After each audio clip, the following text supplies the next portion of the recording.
Maka hanya haramita shingyo.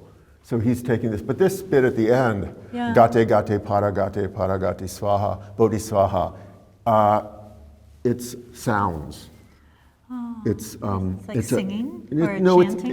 It's a like abracadabra. Oh. It's a spell. It's a spell. It's spell. Yeah, that's what a mantra is a spell. It doesn't have semantic meaning. It's not a sentence. So a sutra is a lesson, and a mantra is a spell. Yeah.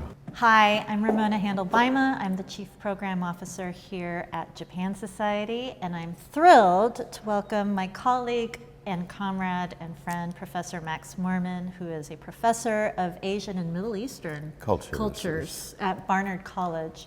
Middle Eastern, huh? Well, that's what the department is. And he is going to take us through our Shikō Munakata, A Way of Seeing exhibition today, and explain all of the things that people ask me about, and I have no idea what the answer is to about the Buddhist meaning of some of the works. So thank you, Max, for joining us. My pleasure, my pleasure. Horyuji. Japan Society had this show of treasures from Horyuji, which I'm sure have never traveled since. No.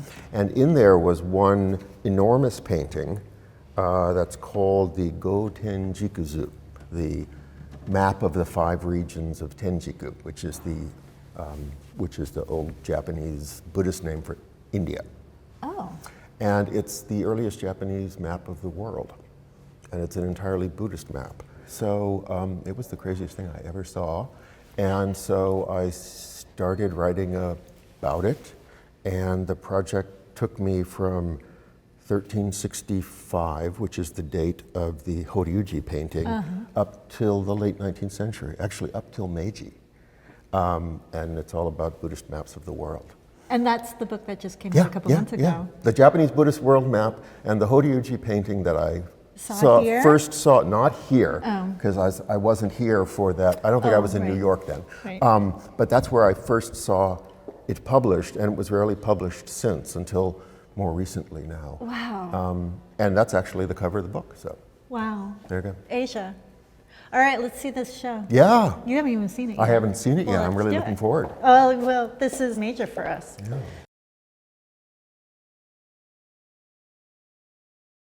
It seems that he gets a lot of his religion from Yanagi, who is a devout Pure Land guy and writes Pure Land stuff all the time, and writes about Munakata in terms of the sort of the sincere, natural, Pure Land ideal. So his grandmother is Soto Shu, which is but Zen. It's Zen, but It's Zen. Everything's the same pretty much. So he's going to be associated with that because of his family and his ancestors. But then Yanagi Soetsu's influence on him is Pure Land, but Yanagi's Pure Land is sort of a combination of Pure Land and Zen. I didn't know much about his sort of, I knew him as this, folk craft figure and all that sort of thing, but he formulates it in this, entirely Buddhist aesthetic. He wrote one piece in 1949 that he delivered at one of their meetings called The Dharma Gate of Beauty. And then another one right before he died in the early 60s, 62 I guess, called The Pure Land of Beauty. So Bi no Jodo. So he starts off quoting, and it's all about the fourth vow. In the Pure Land tradition, the Pure Land Sutras are sort of focused on, in Japan at least, on these 48 vows that Buddha Amida takes before he's a Buddha, which, the most important one of which for Pure Land is that he promises that everyone who calls upon him will be reborn in the Pure Land. But the one that Yanagi calls out is the fourth vow, which has to do with the inseparability of beauty and ugliness. So, if, the people who will be reborn in my land, will be neither beautiful nor ugly. They will be neither this nor that. And it's this whole non-duality thing, which in a sense, the whole concern with non-duality is sort of the Zen piece. And in this essay that he wrote, he sort of alternates between Pure Land, historical Pure Land figures and quoting them, and historical Zen figures and quoting them. So for him, it's these two traditions are very much combined. They're connected. Yeah. And so when I learned about Pure Land, its introduction, what was 13th century, 12th century to Japan? Yeah, I mean, in a sense, Pure Land was there from the beginning, since there was Pure Land practice in the Chantai tradition that Saicho brings over. So there's Pure Land in Tendai, so that's early Heian. Early. But it's only in, you're right, it's only in the 12th and 13th century where there is a separate school, which is, so Pure Land was just a form of, a sort of a tradition within all these other Buddhist traditions of practice and meditation and what have you. And it was democratizing in a way, because if you just pronounced Amida's name before dying, you didn't have to go through all of the esoteric texts and go hide away in a monastery. Right. That's the way it's presented, and I think that's also the way that late 19th and early 20th century people like Yanagi saw it as the people's religion. The people's, like, right? now the it people is now. get It's to like practice it's like Mingei. It's mean. It's all about the simple. the folk. The folk. So the folk get to be enlightened. The folk get to go to paradise, and the folks are. And they get that simply by being who they are, not by doing anything. So the big notion I think that becomes important for Yanagi is there's this vocabulary of self-power and other power, jiriki and tariki, and self-power is the way in which I guess the Pure Land people describe, say, the Zen tradition, where you're doing something, right? You're doing something which is your own effort. Whereas in the Pure Land tradition, the goal is to give up everything and depend entirely on this Amida Buddha who is doing something for you. And in fact, if you try and do anything, then you're sort of presuming upon his vow. So it's that sort of other power that Munakata picks up on and thinks about it. He talks about his work as tariki, as it's another power that's sort of just working through me. I'm an instrument. He's channeling something outside of himself. Which is sort of combined with the sort of the Zen emphasis on no self, right? So Yanagi is going to influence him aesthetically and philosophically. Yeah, and also and so is Kawai Kanjiro. Kawai Kanjiro. Because he goes and stays with Kawai in Kyoto. Right, this is the name of his kiln. Right. This series is named after Kawai Kanjiro's kiln. And he goes there in the early 30s, I think it is. And he lives there, I think, for a couple of weeks at least. And apparently Kawai Kanjiro gives talks to his students about Buddhism. So for him, it's very much a part of... Kawai Kanjiro was a ceramicist? Yeah, he was a ceramicist. This is his kiln. And Hamada are the sort of the two most famous ceramicists of that Mingei group, and Munakata goes and works with Kawai Kanjiro at the kiln and sets up a studio. And I think he painted some of his ceramics, but apparently Kawai Kanjiro is lecturing on the Avatamsaka Sutra, the Kegon. Oh, Kegon. The Kegon Kyo, the Kegon Sutra, right? And Kawai is Kawai Kanjiro is the one who's interested in Kegon. I guess so. Maybe. I guess so. I think so. Because So he's lecturing on. Actually, I think it's on the Ganda Vyuha, which is the last section of the Avatamsaka. So it's, but it's also a very interesting narrative because the Ganda Vyuha is the story of this pilgrimage that this figure takes visiting all of these deities and bodhisattvas. The nudity here, I mean, of these figures, I mean, we don't associate them that much with Japan in this, and we don't necessarily associate them with Buddhism, right?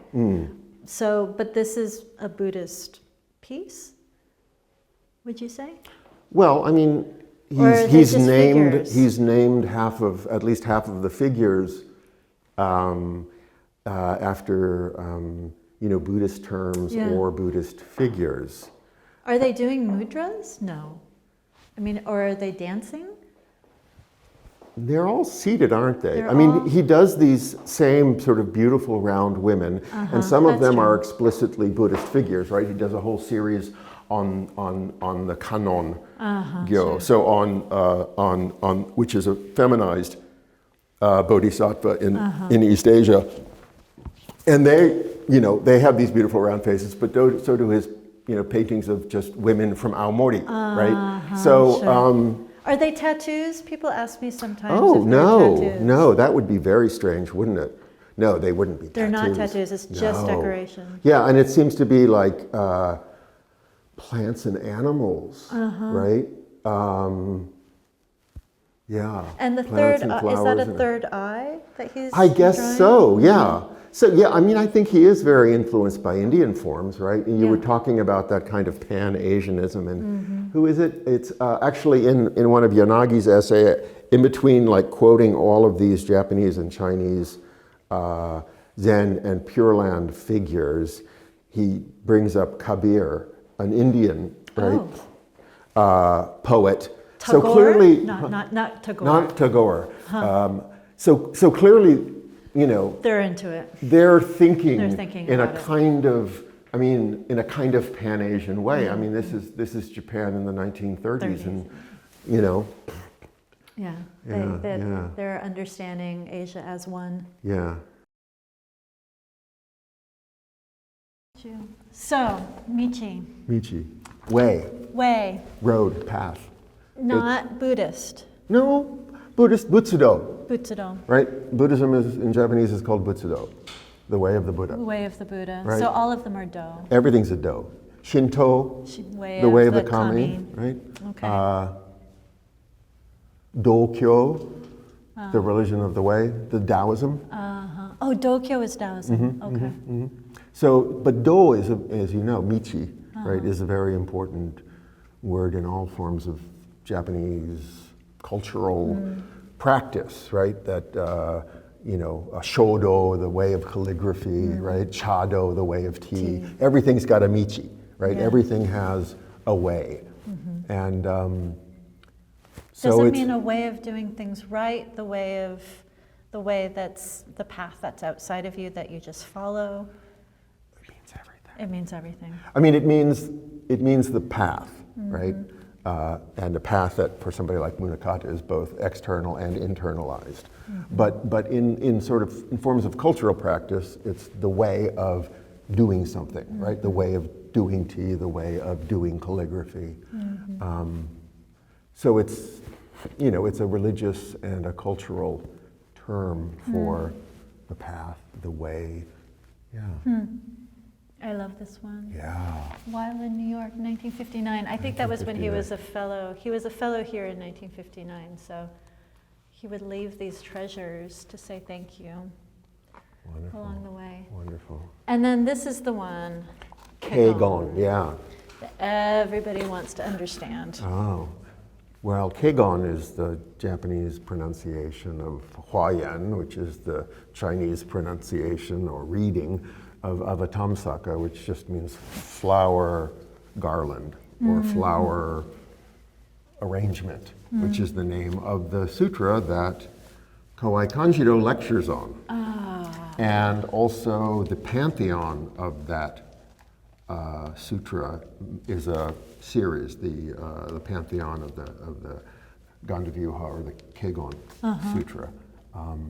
So clearly it was an important notion. So it's its own sect? No. Yeah, Keigon. Keigon is a sect. It's an early, one of the early, what they call the 6 Nara schools, so the schools that are founded in the Nara period. It's a very, very important school out of which, most of the kind of philosophy that, informs the more familiar Buddhist schools like the Zen School.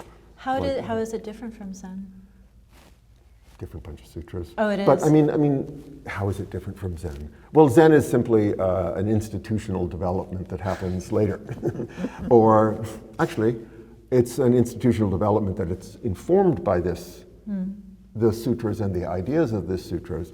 I mean, the schools, they have to do with institutional formations in China and Japan, right? And they're often associated with a certain group of texts or prioritizing certain texts. The Kegon school prioritizes the Abhitamsaka, which it says was the first sutra that the Buddha taught, which is of course nonsense because it's very highly developed later sutra. But it was so complex that nobody got it. So he said, okay, I'm going to go back to the beginning and I'll start with the early stuff. And then those are the early Indian sutras, the agamas, and then they sort of arrange them chronologically. And the Tendai sect prioritizes the Lotus Sutra. The Pure Land school prioritizes the Pure Land sutras. So and the Heart Sutra is? The Heart Sutra is everybody's. Really? Yeah. I mean, because there is no wisdom school. The Heart Sutra also presents itself as the most powerful spell. A spell? It's a spell. It's a Heart mantra. Sutra, right? Right. This is the Heart Sutra, and according to Munakata. Yeah, there are no things mentioned in the Heart Sutra. I mean, there are things like senses, and ideas, but there are no animals. No grapes, no owls. Heart is the essence, right? This is the Prajnaparamita literature. There's Prajnaparamita in 80,000 lines. I mean, they're very long texts, and then there's shorter and shorter versions of them. The Diamond Sutra is something that's, I don't know, maybe it would be translated into something like 10 pages, right? But the Heart Sutra, as you can see, it's basically a single page. It's a very and if you were short. illiterate, you could memorize it. Actually, yes, because in Japan they had, what do you call them? Rebuses. They had rebus Heart Sutras that spelled out the Heart Sutra phonetically with objects. So you say the names of the objects you see the picture of, and you pronounce the Heart Sutra.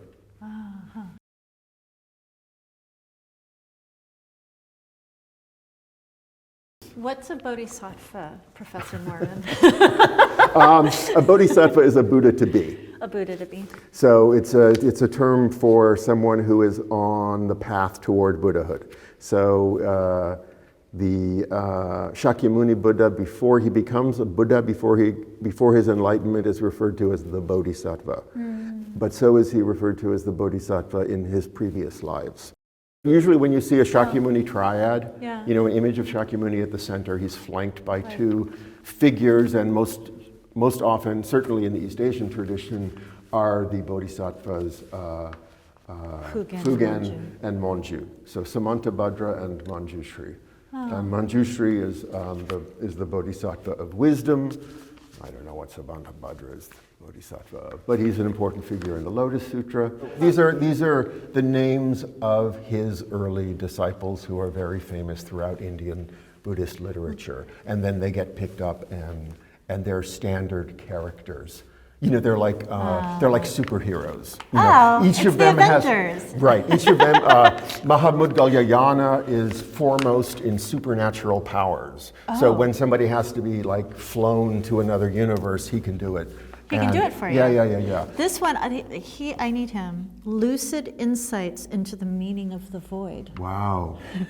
Actually, actually, Subhuti becomes. This is my guy. That's actually Subhuti becomes a kind of a stock character in Mahayana sutras, and he's also the interlocutor of the Buddha in the Diamond Sutra, the Vajracchedika, which is like the Heart Sutra within the Perfection of Wisdom literature, the Prajnaparamita literature, which is centered on the notion of emptiness.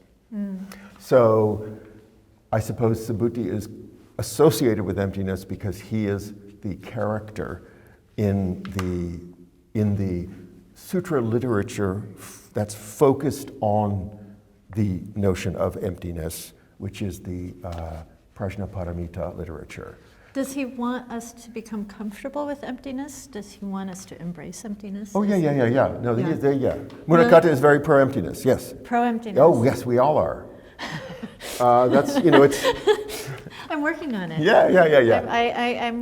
Wait. The Heart Sutra, emptiness is form, form is emptiness, non-duality. Exactly. Right. Tariki jiriki. There you go. You're getting it. Maka kasho. Yeah. Disciplinarian. Mahakashyapa, right? Mahakashyapa. Mahakashyapa. So then he becomes associated with the Vinaya, the monastic discipline, and he's one of the figures who is presumed to be the one who inherits the tradition. He figures prominently in the Nirvana Sutra. But these are magnificent. These are just so... Sharihotsu. Shariputra. Yes. Yes. He's the wisest. Yeah, he is the wisest, and therefore he's the one that gets that's the straw man in a lot of Mahayana sutras. So they take the wisest, the person who is famous for being the wisest disciple, and he becomes the dummy. In the Mahayana literature, that's all about overturning the earlier tradition.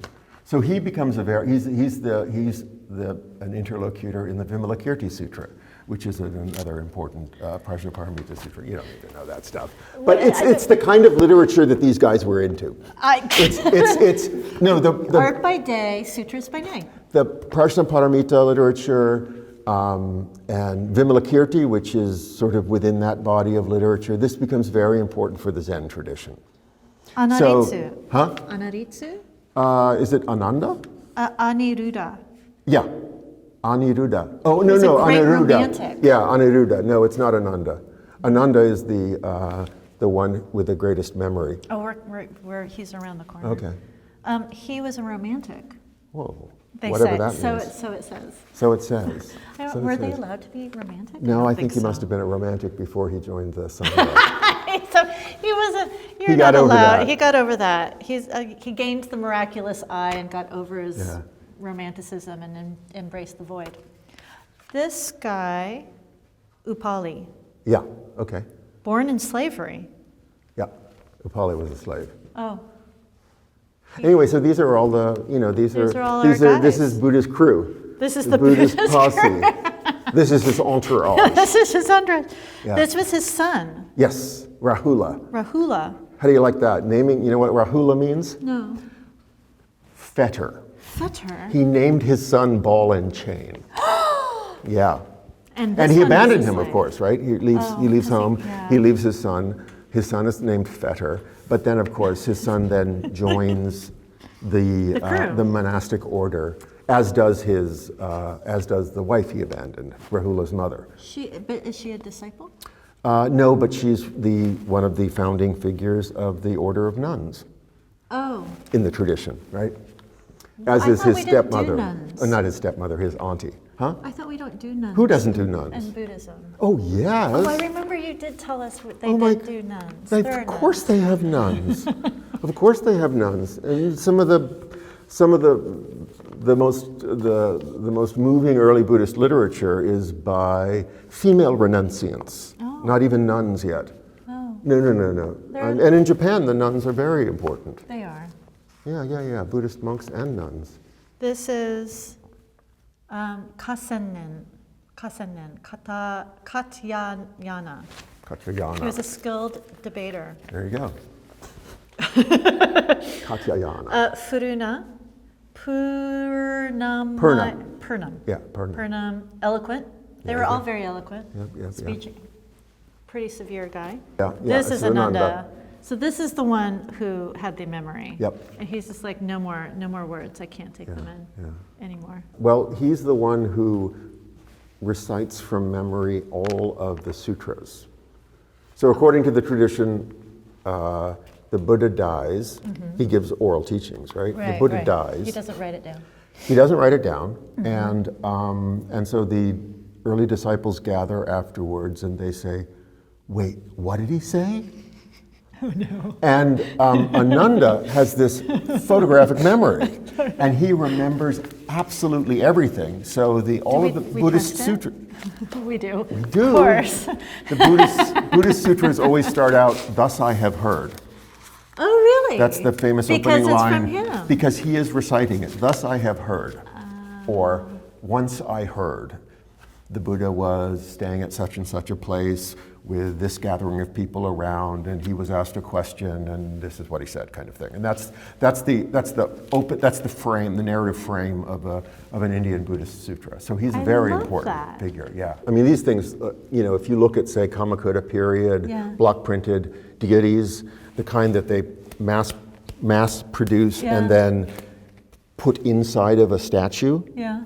Oh. Yeah, he's clearly very informed by that. They're very rough. And of course, this sort of rough carving is also the aesthetic that Yanagi celebrates when he talks about people like carvers like Enku or Mokujiku, who are both actually religious figures. They were both Shugenja. They were both mountain ascetics who carved these hatchet-carved images that then become very popular among the folk art movement. But these ones... And so they were just rolled up into the carvings to be discovered? Yeah, or folded.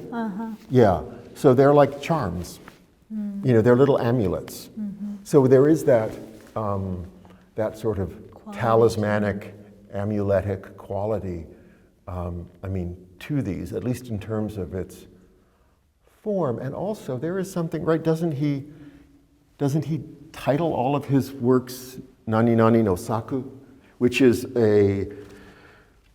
like a votive prayer, like a fuda, that you leave at each of the pilgrimage sites on the 88 stations of Shikoku pilgrimage route. Oh, my goodness. So he talks about his prints as being like little prayers that he's offering and leaving places. So when he leaves them, for the Japan Society, it's thank you, but it's also like a votive offering, and a very, very traditional one. When you go to the different pilgrimage temples, say on the 88 stations of Shikoku or on the 33 temples of the Western Japan, Saikoku, you get a little stamp, right? A little woodblock stamped, and it's the stamp usually of at least in Saikoku, it's the form of Kannon, the deity that's enshrined at that temple. And they still do them, but the early ones, when you look at them, they have this kind of, very rough aesthetic to them, very folky. And I mean, if you look at woodblock prints from the Heian period, because they're preserved, because they were installed inside of images, these early block printed images, they look very much like this kind of style. They're tiny, of course, but so there's something great about the scale of these. Yeah. But it's, he's definitely, informed by a very old tradition of Buddhist printing. So he was not only leaving treasures as thank yous, but almost as blessings. He was leaving blessings and prayers, wishes. And of course, the Buddhists invented printing. You know that? No. Oh, yeah. That's my hobby horse. Yes, the Buddhists invented printing. Not Gutenberg? No, not Gutenberg. You know the earliest printing in the world? No. The earliest printing in the world is the Hyakumanto Darani. Where is that? That's put inside of 1 million little wooden stupas. It's a Dharani, it's a spell. It's a spell. It's a spell that's printed and rolled up and put inside a little wooden stupa. And if you come to see the show at the Wallach, Yes. you'll see one because Columbia has one. No, really? Yeah, yeah. Oh. They're apparently they, I don't know if they actually printed 1 million of them, but they certainly printed a couple 100,000 of them. And it's printed in the 760s. God. And it's the earliest printing in the world. It's actually not the earliest printing in the world because actually the Koreans did it about 10 years earlier. So the earliest printing in the world is a text without semantic meaning that was never meant to be read, right? And the earliest printed book, right, is the Diamond Sutra. See, just like the Heart Sutra, it's part of the Prajnaparamita literature. Is it 9th century? Wow. Even the earliest movable metal type printing. It's not Gutenberg. It's not Gutenberg? No, it's a Korean Zen text. Really? Yes. From yes. what year? From the 14th century, 13 something it is. So a few hundred years, or at least 150 years before 150 Gutenberg. years. Yeah, they did movable metal lead type. metal type For Zen. Well, in Korea for lots of things, but yeah, for a Zen text, a text of a tradition that does not depend on words or letters. So, yeah. So printing is an inherently Buddhist